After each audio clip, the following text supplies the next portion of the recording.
새벽에 오신 분들을 환영합니다. 출애굽기 25장의 말씀, 24장의 말씀에서는 산에 올라가 머무르고 있던 모세의 이야기, 40일 동안이나 머물러 있던 모세의 모습을 보았습니다. 산에 머무르는 것이 아니라 하나님 품 안에 머무르는 그런 모습을 우리가 볼 수 있었습니다. 이제 25장에서는 하나님께서 내려오는 모세에게 내려가서 해야 할 일을 말씀하시는데, 그 첫 번째로 성소를 지을 준비를 하시는 이야기가 오늘 성경에 기록이 되어져 있습니다. 장막을 지을 준비를 하게 하는 것이죠. 어느 책 제목에 보니까 공간이 마음을 움직인다, 그런 책 제목이 있었어요. 공간이 마음을 움직인다. 우리가 어떤 공간에 가 있는가에 따라서 마음이 달라진다, 그 말이죠. 하기야 우리가 하나님 앞에 기도한다 할지라도 하나님이 기도는 어디서나 언제서나 할 수 있지만 정해진 시간에 또 정해진 공간, 또 기도할 수 있는 공간에 가서 또 기도할 수 있는 자리에 가서 기도하는 것은 같은 것이 아닐 것입니다. 유적 가운데 퀘베클리 테페라고 하는 그런 유적이 있어요. 이 퀘베클리 테페라고 하는 유적은 저 터키에 있는 곳인데, 인간의 만든 건축물 가운데 제일 첫 번째 만든 건축물, 그런 유적이 퀘베클리 테페라고 하는 그런 유적입니다. 그런데 이 유적은 인간의 건축에 대한 그런 역사를 정리하는데 아주 획기적인 변화를 줬습니다. 지금까지는 인간이 건축물을 만드는 것은 수렵 생활을 하다가 농사 생활을 하게 되어졌고, 곡식을 짓는 일들을 많이 하니까, 즉 양식이 저장되기 시작하니까 사람들이 모여 살게 되어지고, 모여 살게 되니까 집을 만들게 되어지고 건축을 하기 시작을 했겠구나, 그렇게 생각을 하고, 또 우리도 그렇게 알고 있지 않습니까? 그런데 퀘베클리 테페라고 하는 그 유적은 그 건축에 대한 인간의 이해를 전혀 다르게 만들었어요. 그게 언제 때의 유적이냐면 지금으로부터 11,000년 전, 11,000년 전이면 언제요? 그때는 사람이 농사를 하기도 전이었어요. 수렵 생활을 하고 있었을 때. 근데 그때부터 건축물을 만들어 놨는데, 그 건축물이 뭐 하는 건축물이냐? 하나님 앞에 제사 드리는 건축물이었어요. 그래서 인간이 가장 무엇보다도 더 중요했던 것은 자기의 거주 공간이 아니라 하나님 앞에 제사 드리는 그런 공간을 먼저 만들기 시작했구나.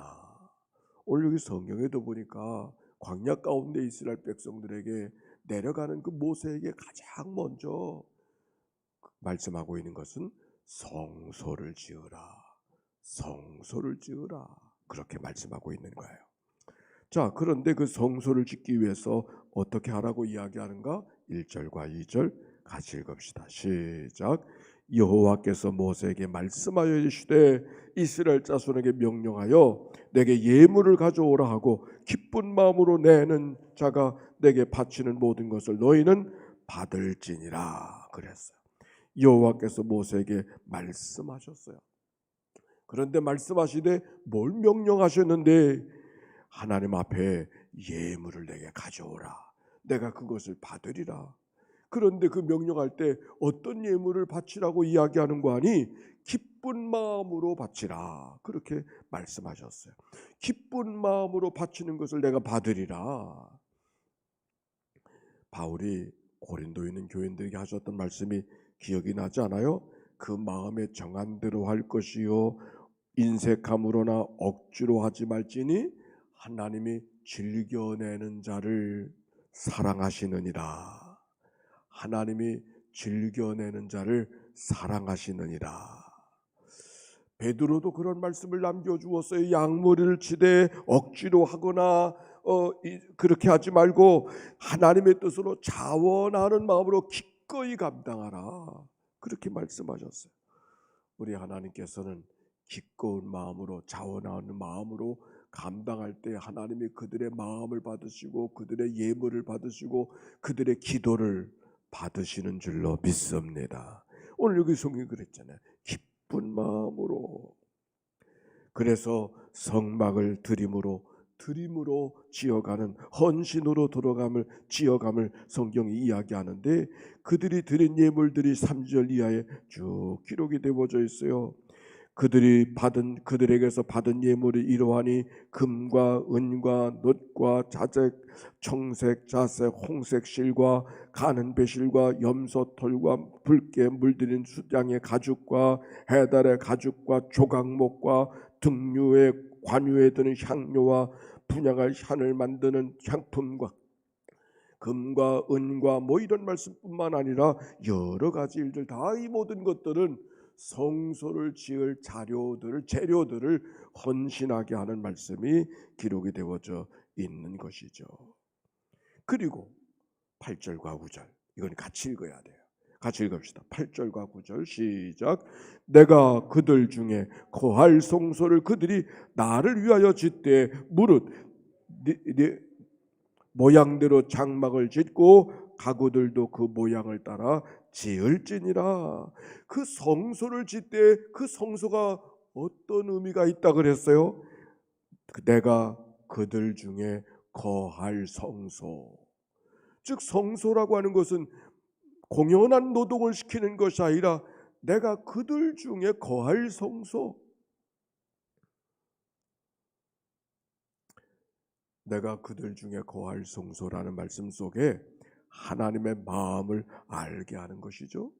하나님이 우리 가운데 함께 거하기를 원하시는 줄로 믿습니다.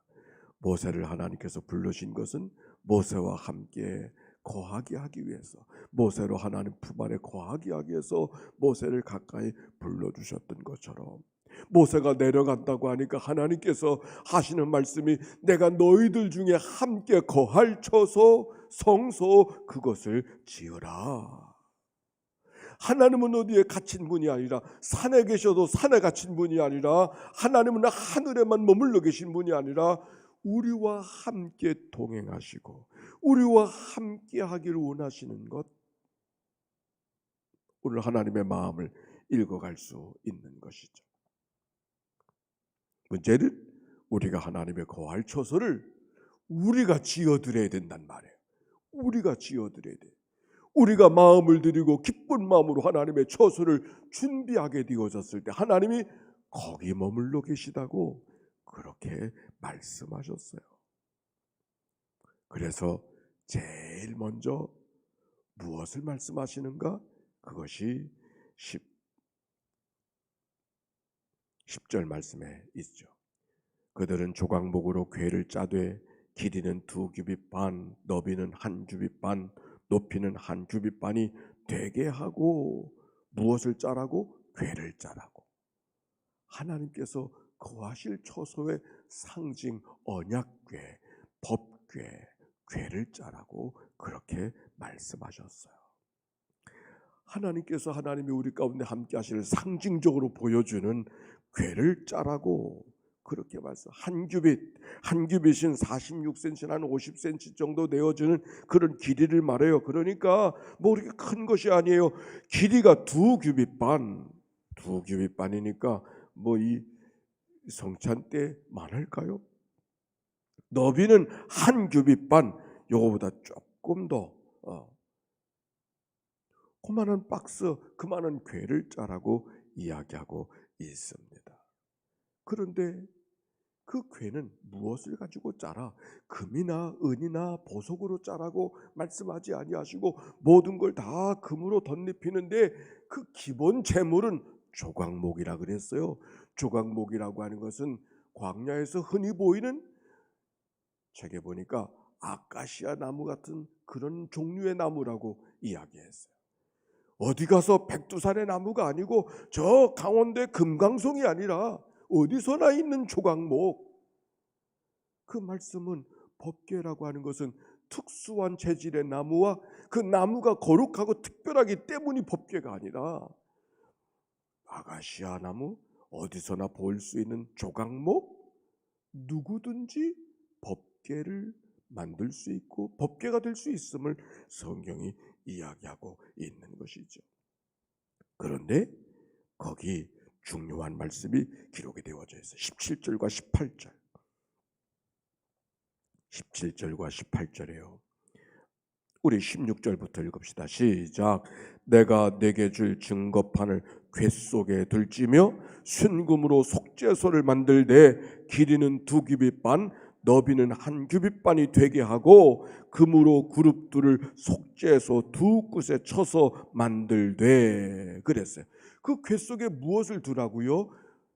증거궤, 증거판, 하나님께서 주실 증거판을 거기에 두라. 법궤가 법궤될 수 있는 것은 바로 그 언약의 말씀이 그 안에 있기 때문이에요. 그런데 그것만이 아니라 더 중요한 것, 아니 한 가지 더 중요한 것이 있어요. 무엇을 또 만들라 그랬어요? 순금으로 속죄소를 만들라 그랬어요. 속죄소가 뭔가 그랬더니 또 다른 장소를 만드는 것이 아니라 그 법궤의 덮개, 뚜껑, 그 뚜껑을 뚜껑이라고 말하지 않고 그 뚜껑을 덮개라고 말하지 아니하고 법궤를 증거판을 두고 덮는 것을 그냥 덮개인데 그걸 뭐라고 표현했어요? 속죄소다. 그리고 이렇게 말했어요. 속죄소라고 이야기하면서 그것을 은혜의 자리, 곧 시은좌, 18절에 있는 말씀, 속죄소 2곳을 쳐서 만들고 여기에 속죄소라고 하는 말을 루터라고 하는 종교개혁자는 번역하기를 은혜의 자리,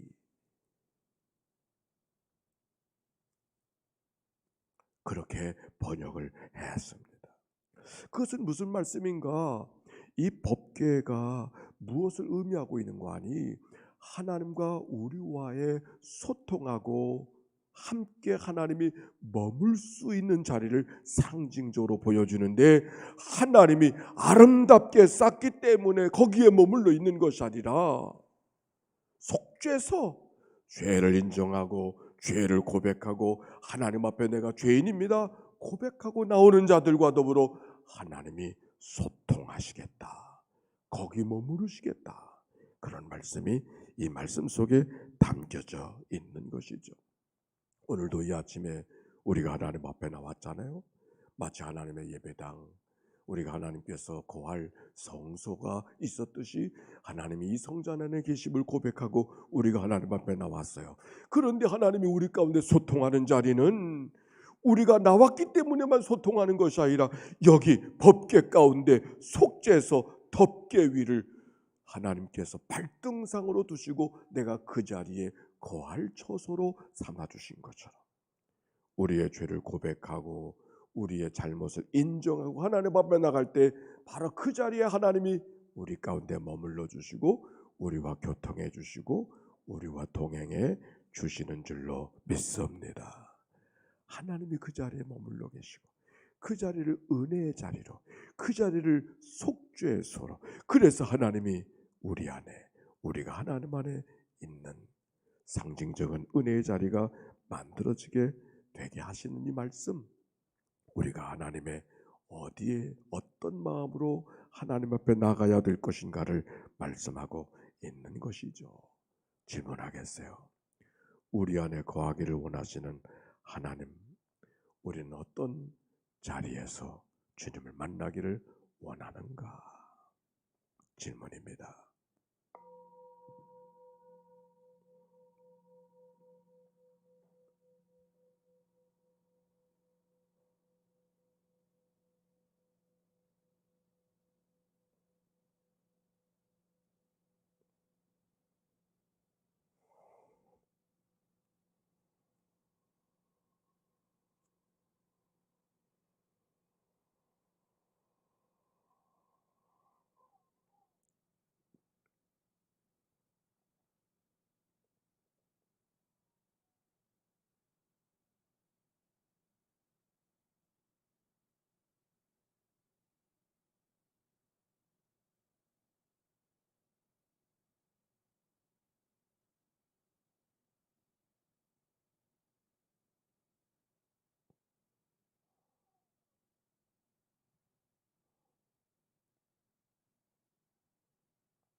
우리 가운데 거하기 원하시는 하나님의 마음을 오늘 말씀 속에 읽을 수 있었습니다.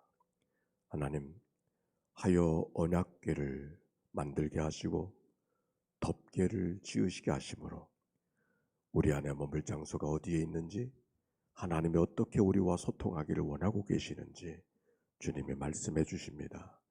오늘도 이 아침에 단잠을 깨고 예배당에 나왔습니다. 하나님, 우리들의 예배를 연락하여 주시옵소서.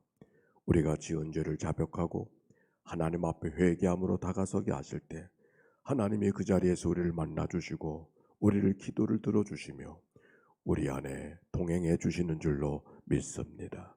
그 주님을 의지하고 이 한날을 살아가게 하실 때 간대마다 보호하시고 위태한 일 면하게 하시는 하나님의 선한 일들을 경험하게 하옵소서. 이 땅의 많은 사람 가운데 저희를 구원하여 주시고 하나님 자녀 삼아 주시고 하나님의 일꾼 삼아 주셨사오니 하나님이여 이 일을 기쁘게 여기고 감격해서 하나님의 은총 안에 믿음으로 반응하는 저희들이 되도록 인도하여 주옵소서. 새로운 반열을 시작하게 되었습니다. 기도함으로 시작하게 하신 하나님, 열매 있는 이 한 해가 되게 하여 주시고 심은 대로 거두게 하시는 역사들이 저들 모두 가운데 있도록 축복해 주옵소서. 드려진 예물을 축복해 주시옵시고 요중에 간절한 기도 마음을 담아 하나님 앞에 드리오니 이 예물을 연락하시고 하나님의 좋은 일을 보게 하여 주옵소서.